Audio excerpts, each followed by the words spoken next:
Several women in the US have gone to court questioning the safety of chemical hair straightening products. In their petitions, the women allege that the use of chemical hair straighteners have caused uterine cancer. A study by the National Institute of Health in the US found that the risk of uterine cancer was higher among those women who regularly used these products. Now, several big companies have been mentioned in the lawsuits, and of course, this has raised concerns here in India as well. Joining us on the program, we have Dr. Kiran Sethi, who's author of the book Skin Sense. She's a skin and wellness doctor and medical director of Isya Aesthetics. We're also being joined by Dr. Dipali Bhardwaj, who's a leading dermatologist. Dr. Sethi, let me begin with you. Is there indeed this kind of direct correlation between hair straightening chemicals and products and uterine cancer? And if so, why do these products not come with some kind of a warning? Why are they in fact in the market at all? So the National Institute of Environmental Health actually did this study over the past 11 years and studied 33,000 women and said that, about, I think 378 got uterine cancer. And of them, those who used 4 times a year hair straightening chemicals, they had double the risk of getting uterine cancer. So if the risk is 1.6% for a woman until they hit the age of 70, it becomes 4% for people using these chemical straightening products more than 4 times a year. Now, my understanding is I don't think anybody knew.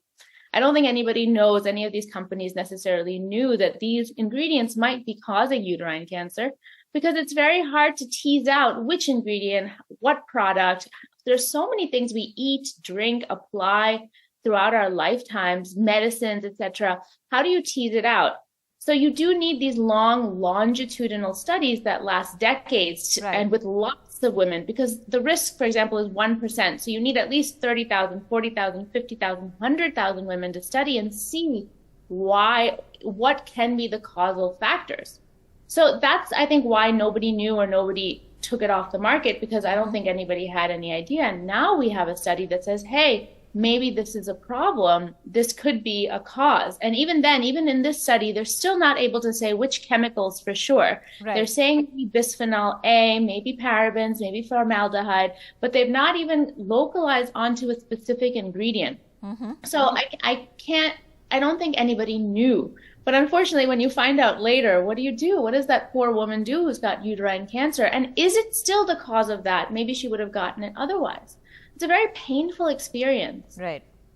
Dr. Bhardwaj, given that there could be any number of chemicals responsible for or perhaps increasing the chances of cancer of one kind or another, as doctors, as dermatologists, as people who are sort of interacting with people, perhaps using a variety of things on their skin and hair, what sort of advice would you give them? See, I have always been a follower and believer that we need to be conservative, and looking at the pandemic, looking at the study where the Black women who've been straightening for decades are developing uterine cancer, which is overall a slightly rare cancer, as we know. I think it's high time where we all become more serious about ourselves. We realize that we are living in a chemical world. We don't have to follow the filters. I see the youth, whom I like to call the filter generation, the Generation Z, who use all the Photoshops and makeup and chemicals all the time, because we really need, as my colleague here said, we need longitudinal, long-term studies, cross-sectional studies. So I think it's time that we stay away from chemicals as much as possible. This has definitely brought us into light where this hair straightening chemicals are leading to formaldehyde, etc., and cancers. So this is really a big alarm, I think, for the whole world.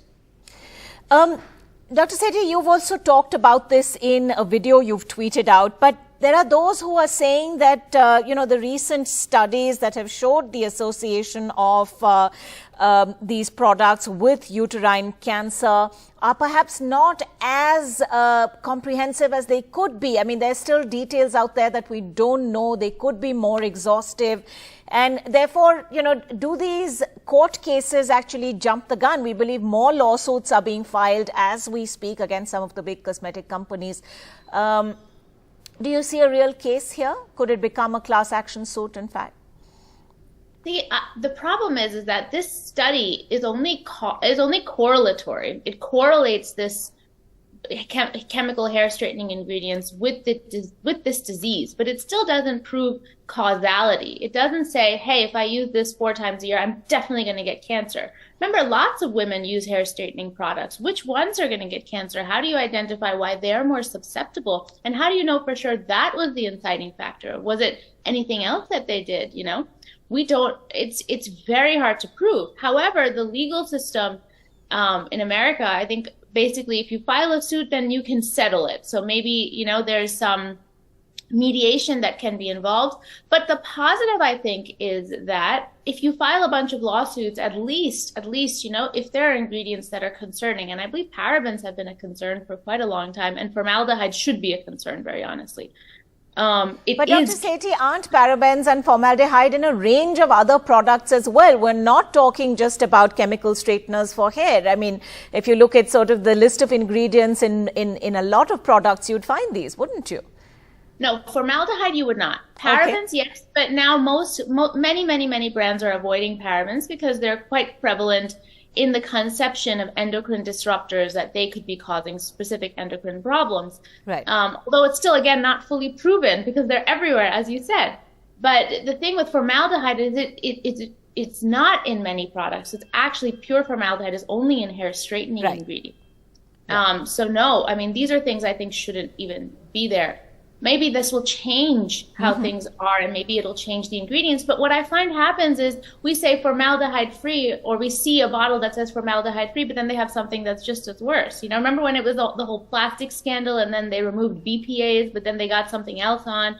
I mean, it becomes a marketing experience as opposed to real, true change for putting in ingredients that we know or we feel could be safe. However, medical science is such that 20 years later, we might find something else. So. Right, indeed. Dr. Bhardwaj, given the plethora of information out there, it's so confusing for just a regular consumer to even keep track. So, what does one do in a situation like this? There could be any number of products, not just this particular one, but other products for skin and hair and, other things we use in our daily lives that could be carcinogenic as well. So, what's the way ahead for a normal consumer? I think I like to say what I follow myself. You need to, you need to have a few days a week which are chemical free. You need to be sure that if we are wearing makeup to work, we go back home and we are immediately off makeup.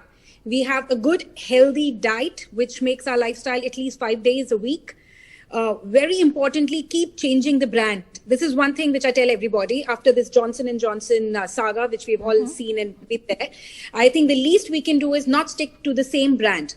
I'm not trying to be against any company, but even the best of the players in the market, like Johnson was considered one of the biggest players. When I was just becoming a doctor, we used to suggest everybody to use Johnson's products. But I, as a doctor, would just say, please change your brand every 3 monthly. Don't stick to the same brand and its flaws. And try and lead a very healthy diet, which we all know. I think pandemic, which is still ongoing, is teaching everybody to stay more healthier, which is very important. And whenever you go for these kind of, hair treatments or skin treatments, you need to layer up with a lot of makeup, seal the moisture, basically put some sort of a blockage, seal some moisture, and then use the chemical because we really don't know what it contains. Dr. Sethi, are those recommendations you would sort of give also? I feel a little differently. I agree with a lot of pointers that my colleague said, but what I would say is that unfortunately to live a chemical-free life is impossible because we ourselves are chemicals. And many chemicals we need, we need those antibiotics, we need certain medications, we need certain things that keep us alive. Some natural things are also bad. So it actually requires quite a bit of nuance and thought and detail and understanding. Okay, I'm going to make this choice to do X, but here are the risks, here are the benefits. Let me understand that and let me move forward accordingly. I do think, moisturization is very key. It does keep the barrier strong. I do think healthy eating absolutely is very important. We should eat clean. Processed foods are as addictive as smoking. I don't know if you read that study. I mean, really clean lifestyle, clean living healthy, understanding yourself, being at peace. I mean, there's nothing more powerful than that. I do think that anything that seems too good to be true is too good to be true. So when you go to that parlor and they say, get your hair straightened, all your frizz will go and you'll have no problems, I think, hey, I don't know, too good to be true. So I really don't believe in anything that's too good to be true. I think that's a good rule to follow. Don't mess with nature unless you absolutely have to. I suppose that's a message all of us could live by, really. Thank you both this morning for joining us on the show and sharing your expert comments.